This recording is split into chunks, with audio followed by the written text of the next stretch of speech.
और जी last email of the episode, हिम्मत तो बहुत है लेकिन और भी काम करने हैं. International student under the bus. Hi Junaid, I hope you are doing well and love your content genuinely. Please don't disclose my name. I'm a female millennial studying in the UK.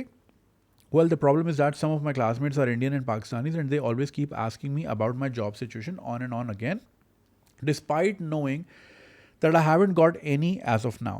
They are doing illegal cash in hand kind of jobs at a Pakistani takeout and some even in retail, but that too illegally exceeding 20 hours per week limit. Now the problem is that I don't want to throw myself into the same exact mindset and community. I think it is a pointless as a family, as my family has invested thousands of pounds for my study and going inside the same Pakistani surrounding areas and tolerate their shit for just a mere £5 illegally, as a minimum wage in the UK is 11.44 per hour, seems hypocrisy to me.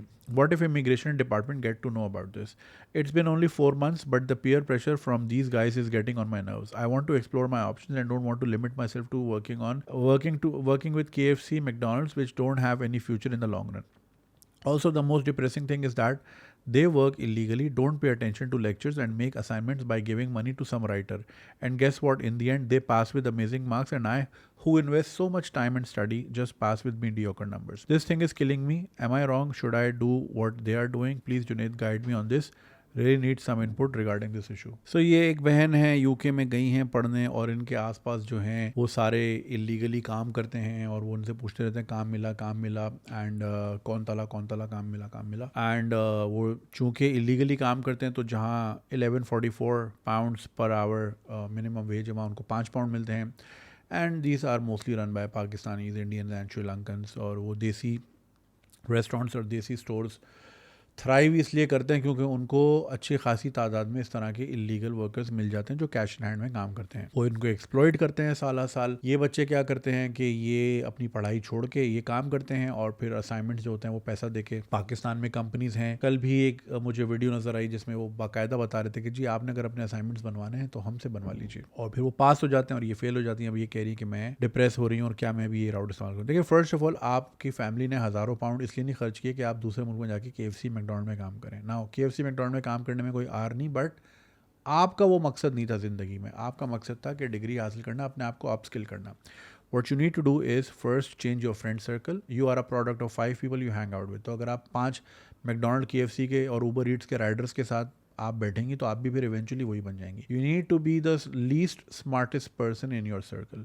यहाँ पे तो आप most smartest लग रहे हैं because they are not adapting to what they are suppose to do, right. और वो illegal काम करें. और वही वाली बात है ना, पाकिस्तान में नवाज शरीफ हराम हलाल जो है ना पॉलिटिशियंस पे लगाते हैं, ख़ुद सारा साल ज़िंदगी ये काम करते हैं, अपनी ज़िंदगी के जो बेहतरीन साल हैं वो इस तरह इलीगल काम करते हैं एंड देन उसको जस्टिफाई करते हैं. एनीवे, तो आप जो है अपना फ्रेंड सर्कल चेंज करें. You need to be the least smartest person in your circle, that is the key. You need to upskill yourself. कोशिश करें हॉस्पिटैलिटी इंडस्ट्री में आप किसी तरह घुस जाएं. Learn the accents, learn the norms, learn the culture. देखिए, मुझे तो समझ नहीं आता लोग पाकिस्तान से बाहर जाते क्यों हैं अगर उन्होंने अपनी सारी ज़िंदगी पाकिस्तान और पाकिस्तानियों के ही अराउंड रखनी होती हैं. कंफर्ट लेवल एक हद तक बिल्कुल ठीक है, समझ आती है, अपने लोग अपनी ज़बान ये होता है. लेकिन भाई अगर आपका मकसद यही था तो यहाँ पे पाकिस्तान से ज़्यादा पाकिस्तानियत आपको कहाँ मिलेगी? तो फिर इधर ही रह लेते. रूखी सूखी जैसे कर रहे थे कॉल सेंटर में काम करके इधर उधर, तो चल ही रहा था ना. भूखे सड़क पे तो नहीं. इतने तो पैसे थे ना कि लगा के इंग्लैंड गए, तो उस पैसे से यहाँ भी कुछ किया जा सकता था ना. तो समझ से बाहर है मैं. बस वो या तो ये कि बस अनप्लान्ड कि बाहर जाएंगे तो डॉलर और पाउंड की बारिश होगी. अच्छा, असल में फिर वो ये भी देखते ना वहाँ पे BMW सस्ते में मिल जाती है, मॉर्गेज मिल जाती है, आईफोन आप नेटवर्क का उठा लेते हो. तो आप यहाँ तो आप जितना रगड़ लो आईफोन का आप ख्वाब ही देख सकते हो, वहाँ आपको पहले महीने मिल जाता है, राइट. होता उधारी का है मगर फ्लैश करने में आसानी होती है कि भाई देखो BMW भी आ गई, टोपी टेढ़ी करके ये एस्थेटिक फ़ोटो भी आ गई. तो ये भाई छोटे मोटे शश के ये 20s वाले मसले होते हैं. ये ज़िंदगी में बाद में फिर समझ आ गया कि इन चीज़ों का कोई फ़ायदा नहीं है. सो आप इतनी दूर गई हैं इतना पैसा लगा के, तो आप इलीगल काम करने थोड़ी गई हैं. फिर आप में और डंकी वालों में फ़र्क क्या रहेगा अगर आपने भी वही राउट इख्तियार करना है तो. So please don't think like that. अपना सर्कल चेंज करें और जो जैसा कर रहा है like it's up to them. हम यहाँ किसी को प्रीच करने नहीं बैठे, ना आप बैठी हैं, आप यू डू यू। और जो ये पूछते हैं ना जॉब मिली जॉब मिली जॉब मिली, ये वही है, रिश्ता है रिश्ता है रिश्ता है, ये वही आंटियों वाली हरकतें हैं। तो मुझे समझ नहीं आता यार किस किस्म के मर्द हैं, इनकी क्या ज़िंदगी में प्रायोरिटीज़ हैं, ये किस तरह के इनके सवालात होते हैं, ये किस तरह इंगेज करते हैं, ये किस तरह अपने आप को कंडक्ट करते हैं, इनकी क्या कॉन्वर्जेशंस हैं, क्या थॉट प्रोसेस है, इन्होंने क्या किया है ज़िंदगी में, इंटरनेट का क्या फ़ायदा हुआ तुम्हारी ज़िंदगी में, इंग्लैंड ऑस्ट्रेलिया कनाडा जाके क्या ही फ़र्क आ गया अगर तुमने आज तक कुछ सीखा ही नहीं। तो समझ से आ रही है। तो यानी कुंद जहन होना इसी को कहते हैं, और दिलों पे पर्दे इसी को कहते हैं कि सब कुछ हो के भी कुछ ना मिले। तो ये तो बड़े अफसोस का मकाम है।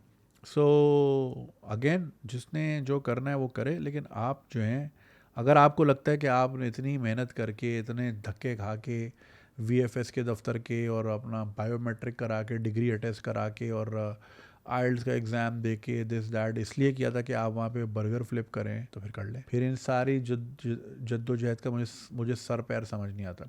क्योंकि अगर आप लेट से वहाँ पे ये सब काम करके महीने का लेट से 2 लाख रुपए पाकिस्तानी कमा सकती हैं, तो आप यही काम कराची में या लाहौर में या इस्लामाबाद की किसी और केएफसी में काम करके 40-50 हज़ार वहाँ भी कमा लेती। क्योंकि वो जो 1.5 लाख का जो गैप है, यहाँ पे आपको किराया नहीं भरना पड़ता, आपके घर में लॉन्ड्री भी हो जाती, सफाई भी हो जाती, खाना भी मिल जाता, तो जो एडिड एक्सपेंस आपका वहाँ है तो है। तो अगर आप इन नेट वही कमा रही हैं जो यहाँ पे कोई केएफसी या मैकडॉनल्ड में काम करके कमा रहे हैं, तो फिर क्यों सर्दी में आप बैठी हुई हैं, फिर क्यों घर वालों से आप दूर हैं, फिर क्यों रूखी सूखी रोटी खा रही हैं, क्या फ़ायदा?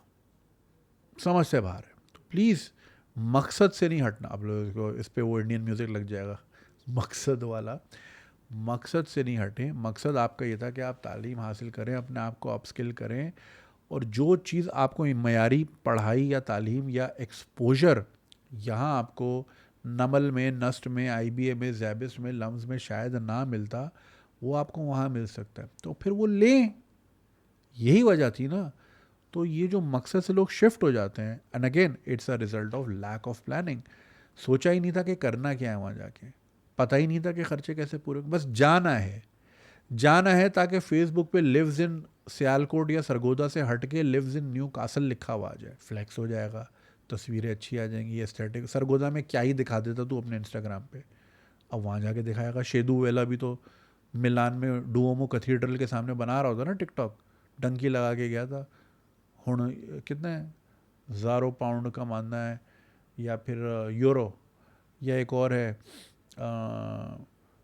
वो मैं नहीं कहता भाई, it's a derogatory term, but वो खुद कहता है क्या, चूड़ा बन के कमाना ते बादशाह बन के खाना। कोई मजदूर है बेचारा, इटली में काम करता है, दिहाड़ीदार है, कभी किसी घर पेंट करता है, कभी, तो फिर वो पैसे भी दिखा रहा, देखो मेम ने मैनू 100 यूरो दिते ने, ए छोटा जिहा कम किता मैं, तो 100 यूरो आ गए। तो फिर वो चाय में बिस्किट डबो के खा रहा होता है, या वो किसी गोरी ने बोला चल मेरे बाग से वो किन्नू तोड़ के खा ले, तो वो खा रहा था, तो वो टिकटॉक बनाता है, उसका मैं नाम भूल रहा हूँ। तो वो अब जाहिर है उनकी लाइफ यहाँ क्या ही थी। तो अगर आपने भी वही हरकतें करनी है जो वो करे, अब वो अनप्रिविलेज लोग हैं, उनके पास तालीम स्किल कुछ थी नहीं, बस जैसे से करके किश्तियों में बैठ के चले गए। तो आपने फिर क्या ही फ़ायदा हुआ इतनी डिग्रीज करने का, इतना सब कुछ करने का, अगर आपने जो है बेसिक लेवल के काम ही करने। याद रखिएगा जितने भी बच्चे बाहर हैं, देखें अगेन कोई शौक से नहीं करता, ये डिलीवरू, ऊबर ईट्स या ऊबर मजबूरी में ही करते हैं, मगर ये मकसद था नहीं आपकी ज़िंदगी का। ये वो बस मोमेंटेरली है कि आप ये कर रहे हैं थोड़ा पैसे जोड़ के, लेकिन जो मकसद था कि डिग्री लेनी है, रोबोटिक्स में जाना है, या साइबर सिक्योरिटी में जाना है, या सीएफओ बनना है, या सीमा करना है, या सीमा की बहन को जो भी करना है, वो आपने उससे नहीं हटना 4 पैसे देख के। क्योंकि वो 4 पैसे आज आपको मिल रहे हैं, क्योंकि आज रोबोट बर्गर नहीं बना सकता, 5 साल बाद रोबोट लात मारेगा आपके पिछवाड़े पे, निकल यहाँ से। एआई क्या क्या कुछ नहीं हो रहा, हम जो है ना सड़क पे आने वाले हैं भाई, तो अभी से इंतज़ाम कर लें। तो ये आपके गोल्स नहीं थे ज़िंदगी के, मजबूरी है, वक्ती तौर पे कर रहे हो तो चलो ठीक है, कोशिश करो कि कोई और रास्ता निकालो। मगर वही बात है, स्किल ही कोई नहीं है, तो गाड़ी ही चलाते थे यहाँ पे इलीगल, तो वहाँ पे लाइसेंस हाथ पैर मार के लाइसेंस लेके ऊबर चला लेंगे। तो खैर बेटा, आपको मैं यही कहूँगा, कंपनी अपनी चेंज करें, क्योंकि फिर आप जो है ना उन वही माइंडसेट में रह के रह जाएंगी। और ये मशवरा सबके लिए है कि जब तक आप अपने आप की अपनी सराउंडिंग अच्छी, पॉजिटिव, इम्पैक्टफुल और ग्रोथ रिलेटेड और ग्रोथ ओरिएंटेड नहीं रखेंगे, आप कभी भी ग्रो नहीं कर सकेंगे। अगर आप पेसिमिस्ट लोगों में बैठेंगे जो शिकायत करते हैं, बे यार ये भी बेकार है, वो भी बेकार है, ये है वो है, जो रोते रहते हैं, बहाने बनाते रहते हैं, आप भी वही बन जाओगे। You need to be around positive people, you need to be around people who is like कि I will do it, I don't care, Pakistan है, हालात ऐसे हैं, डॉलर 280 का है, जो भी है, I have to do it, I will do it. Because you can't sit back and say कि अच्छा जब तक डॉलर 100 का नहीं होगा मैं हिलूंगा नहीं, ऐसे थोड़ी होता। आज भी लोग इन्हीं इकोनॉमिक कंडीशंस में, इन्हीं हालात में, बिजली गैस पानी के मसलों में रहते हुए भी they are thriving. Why? Because उन्होंने बना लिया मकसद कि भाई हमने करना है। Losing is not an option, so please make sure losing is not an option in your life.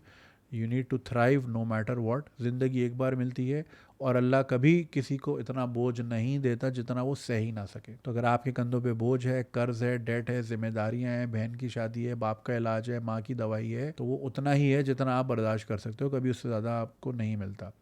हिम्मत नहीं हारनी, ज़िंदगी एक बार मिलती है और उस ज़िंदगी में ही अपना एक मकाम बनाना है कि कल को आप पलट के देख सको कि हाँ, अगर आप किसी पॉइंट पे पहुँचो ज़िंदगी में तो आप पलट के देख सको और फ़ख्र महसूस करो कि हाँ यार, ये मेरी ज़िंदगी थी और आज मैं यहाँ खड़ा हूँ और मैं हारा नहीं अपने आप से। ज़िंदगी आपको गिराएगी और रोज़ गिराएगी, ज़िंदगी का काम ही यही है। आपने रोज़ाना सुबह उठना है और बोलना है कि नहीं तेरी ऐसी की तैसी। फिर एक दिन जो है ना किस्मत भी हिम्मत हार ही जाती है कि यार ये तो आ ही नहीं रहा, तो चलो फिर दे ही देते हैं, right? So you need to make your attitude like that in life. Please find positive people. रोने धोने वाले दोस्तों से दूर रहें और जो आपको गलत एडवाइस दें, इलीगल एडवाइस दें, चोरी के रास्ते समझाएं, इंश्योरेंस फ्रॉड ऐसे कर लो, ये ऐसे कर लो, बेनिफिट ऐसे मांग लो, ऐसे लोगों से दूर रहें। हराम हराम ही होता है, नो मैटर व्हाट। वो जिस तरह आता है उस तरह ही जाता है, ठहरता नहीं है। ये मेरी बात याद रखिएगा। जितना आप अपने आप को क्लीन रखेंगे, आपको टेंशन ही नहीं होगी कि यार ये ना हो जाए, वो ना हो जाए, बिकॉज ए टू जी ऊपर से नीचे तक आप क्लीन है। और ना सिर्फ डॉक्यूमेंटेशन आपको इस चीज़ पे सपोर्ट करते हैं, अल्लाह की भी फिर आपके ऊपर एक करम रहता है।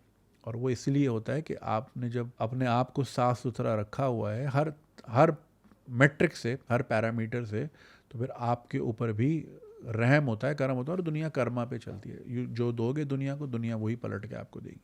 अच्छी बातें करोगे तो अच्छे लोग जुड़ेंगे, बुरे होगे तो फिर बुरे ही लोग जुड़ेंगे। और आप अपने आसपास इस तरह बेतहाशा मिसालें देख सकते हैं, बुरी कंपनी का बुरा नतीजा। सो यस, ख्याल रखें अपना बेटा एंड मकसद से नहीं हटना। Thank you. अगर आपको ये वीडियो पसंद आई और आप इसका पूरा वर्जन देखना चाहते हैं तो लिंक कमेंट सेक्शन में दिया गया है। हमारे यूट्यूब चैनल पे पूरा वर्जन मौजूद है और चैनल को सब्सक्राइब करना नहीं भूलिएगा। शुक्रिया।